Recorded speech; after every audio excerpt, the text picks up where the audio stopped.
gente, tudo bem com vocês? Meu nome é Pamela Rocha, tenho 20 anos, sou estudante de medicina no UFG e hoje eu vim aqui trazer 20 dicas pra você que não conseguiu acompanhar todas as aulinhas, entre aspas, do curso, pra você que ainda está um pouco perdido na redação, que ainda tá tirando abaixo dos 840, abaixo dos 860, está pecando por algum motivo. Eu vim trazer essas dicas porque eu tenho certeza que vão ajudar demais, então eu já falo pra você. Pega um papel, pega o caderno, anota, pega a caneta, anota todas as dicas que eu vou te dar e coloca em prática a partir da próxima redação. Sério, são 20 dicas, mas que com certeza você consegue mudar assim, da hora pra outra. Não é nada relacionado à argumentação ou decorar repertórios, nada do tipo. Essas coisas, né, repertório, argumentação, você vai conseguindo construir, melhorando ao longo do tempo.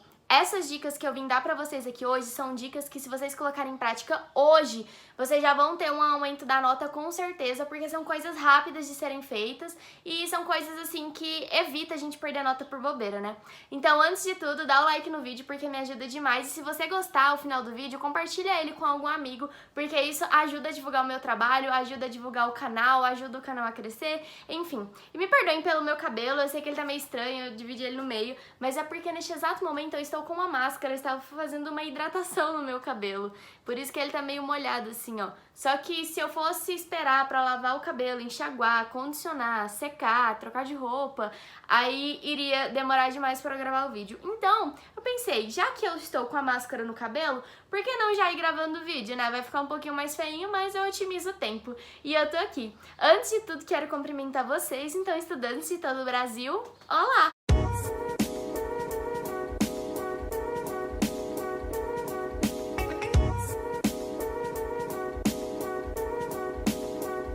Vamos direto para as dicas, porque já vai dar 2 minutos de vídeo e eu fiquei aqui só tagarelando na introdução. Eu vou começar com as dicas gerais, que são, assim, ao longo de todo o texto, e aí depois eu vou dar as dicas da introdução, dicas do desenvolvimento e dicas da conclusão. Então, primeira dica geral. O seu texto precisa ter no mínimo 3 parágrafos. Por quê? Porque precisa ter no mínimo um parágrafo para introdução, para desenvolvimento e um para conclusão. Se o seu texto, né, não tiver 3 parágrafos, automaticamente eu já sei que está faltando alguma das partes do texto. Então, tem que ter no mínimo 3 parágrafos. Mas eu recomendo você fazer 4 ou no máximo 5 parágrafos. Por quê? Porque se você fizer mais do que isso, você vai ter parágrafos muito pequenos e aí não vai dar pra você desenvolver nenhuma ideia. Mesmo que você traga várias causas, várias consequências, várias medidas, vários impasses no problema, você nunca vai conseguir discutir a fundo cada um deles, porque você vai ter pouco espaço em cada parágrafo.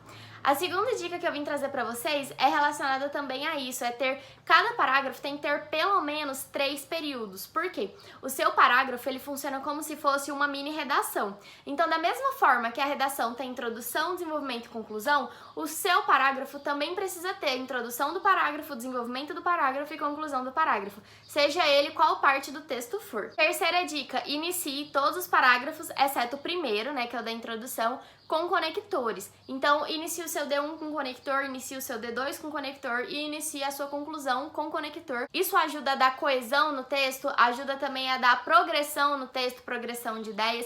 E aí eu já vou dar uma quarta dica aqui pra vocês também relacionadas a esses conectores, que eu sempre falo isso. Se você iniciar o seu D1, que é o primeiro parágrafo do desenvolvimento, com em primeiro lugar, em primeiro plano, em primeira análise, obrigatoriamente você tem que começar o seu segundo desenvolvimento com em segundo lugar, em segundo plano, em segunda análise. Por quê? Os conectores, eles têm uma certa hierarquia e você precisa dar a coesão conectiva. Ou seja, se você tem um primeiro plano de uma situação, significa que você tem um segundo plano. Se você está analisando algo por uma primeira análise, significa que pelo menos uma segunda análise existe sobre o tema também. Então, sempre que você usar um desses conectores ou algum parecido, sempre use esses outros conectores no D2 também parecidos. A quinta dica é afastar ao máximo as repetições. Eu estava corrigindo a redação de um inscrito semana passada e ele me contou que no ProEnem eles falaram que você pode repetir uma palavra até 3 vezes dentro do seu texto e pediu minha opinião. Gente, eu não sou formada na área, esqueci de falar isso aqui no início do vídeo, mas já reforço aqui pra vocês, não sou formada na área, tá, gente? Eu sou estudante de medicina, não sou estudante de letras, não tenho formação na área, mas eu compartilho um pouquinho do que eu sei com vocês e tudo que eu falo aqui foram coisas que os meus professores me falaram. Então, assim, eu não tô inventando coisa, tirando coisa da minha cabeça, eu só estou repassando o que me foi repassado ano passado. Enfim, eu concordo com isso? Não, eu não concordo com isso, mas quem sou eu pra discordar, né, do ProEnem? Então, o que eu recomendo pra vocês? Bom senso, a gente precisa tentar agradar o corretor de todas as formas possíveis.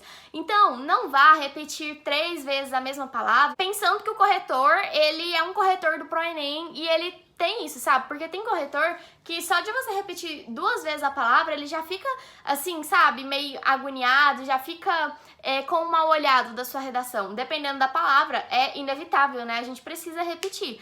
Mas existem algumas palavras que não é bom você repetir. Então, o que é que eu recomendo? Sempre use sinônimos, sempre. Então, por exemplo, você vai falar algum texto que é sobre, por exemplo, jovens no Brasil. Alguma coisa relacionada, por exemplo, cigarros entre jovens no Brasil. Já coloquei esse tema aqui pra vocês. Beleza. Aí lá na introdução você falou os jovens não sei o que lá. Aí depois você precisou falar sobre isso de novo. Aí você colocou camada juvenil. Depois você precisou falar deles de novo, os adolescentes.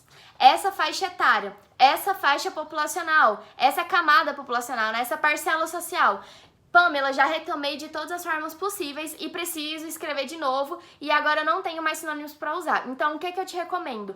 A usar é repetir, né, no caso, a palavra que você colocou primeiro. Então, se você colocou primeiro jovens, depois veio com adolescentes, camada populacional, faixa social, enfim, veio com vários sinônimos, por último, você vai repetir o primeiro, porque aí você vai distanciar eles muito. E aí o seu corretor vai entender que você precisou repetir a palavra, mas não é porque você não sabia, porque você usou vários sinônimos ali. E além de tudo, você tentou distanciá-los ao máximo. Dependendo da palavra que for, você repetir ela no mesmo parágrafo, não é legal, tem corretor que tira nota sim na competência 4. Sexta dica, use modalizadores na conclusão da introdução e na conclusão do desenvolvimento.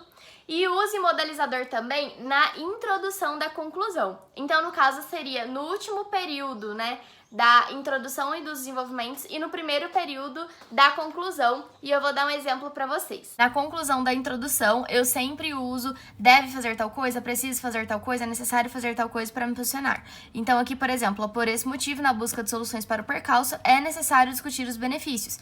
E aí, nas conclusões dos desenvolvimentos, eu uso os modalizadores. Portanto, são nítidos os benefícios financeiros. Aqui no D2 eu uso.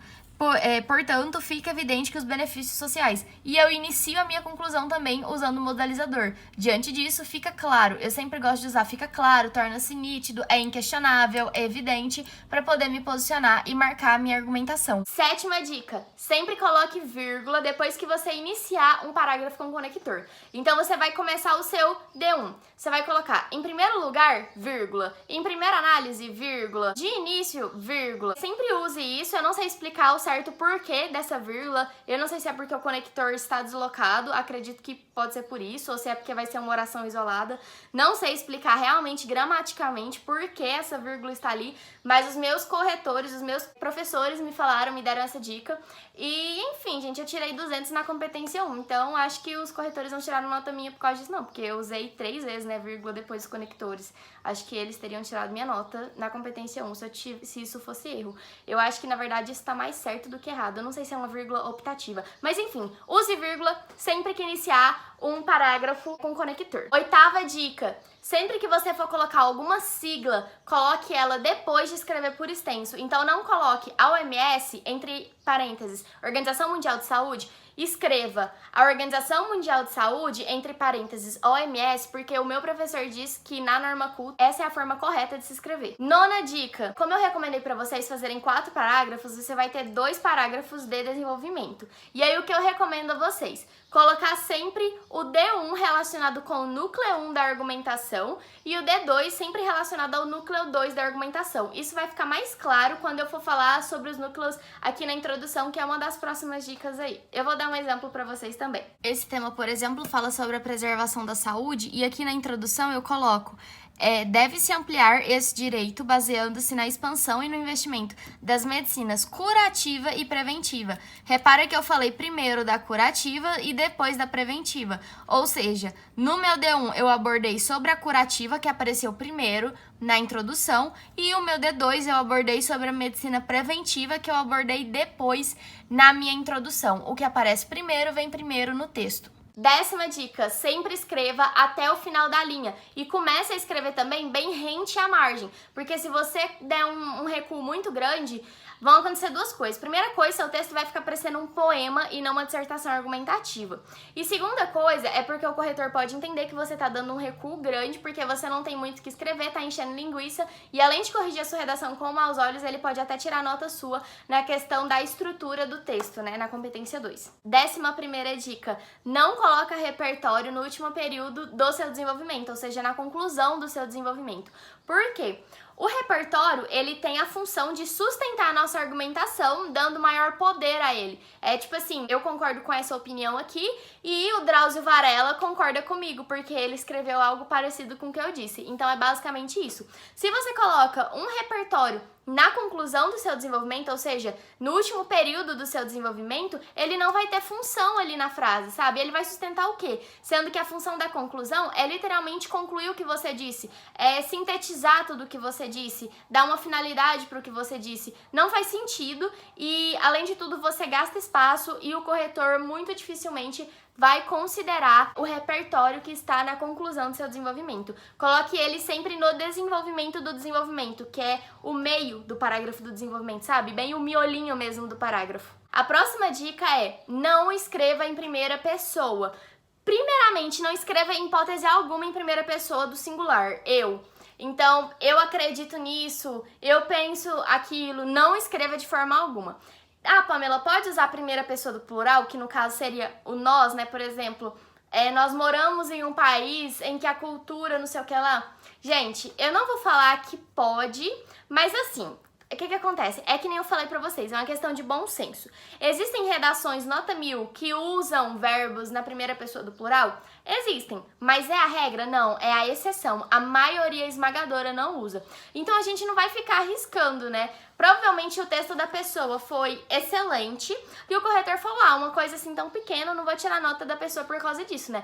Mas aí você já tem erros na sua redação, você vai dar mais um motivo pro corretor ler a sua redação com mal olhado? Gente, não escreva em primeira pessoa, nem do singular, nem do plural, evita. Deixe o seu texto impessoal e coloque pessoalidade nele, com a sua argumentação e com os modalizadores. Então, gente, eu só queria falar que eu esperava que o vídeo ficasse um pouco mais curto, mas acabou que eu gravei ele inteiro e deu mais de 30 minutos de vídeo, então eu pensei, nossa, vai ficar muito extenso, tanto pra editar quanto pros meninos assistirem, então eu decidi dividir esse vídeo em duas partes, por isso eu não vou terminar tudo aqui nesse vídeo, o resto eu vou postar no próximo vídeo, mas era isso, eu espero que vocês entendam, eu espero que vocês tenham gostado dessa primeira parte também, que tenham anotado as primeiras dicas, e lembra sempre de curtir aqui o vídeo, porque me ajuda demais, ajuda a dar um engajamento pro vídeo, comenta aí também pra ajudar a engajar, pode tirar dúvidas, pode perguntar qualquer coisa, elogiar, criticar. É bom porque o YouTube entende que vocês estão gostando, que meu conteúdo é de valor, que é um conteúdo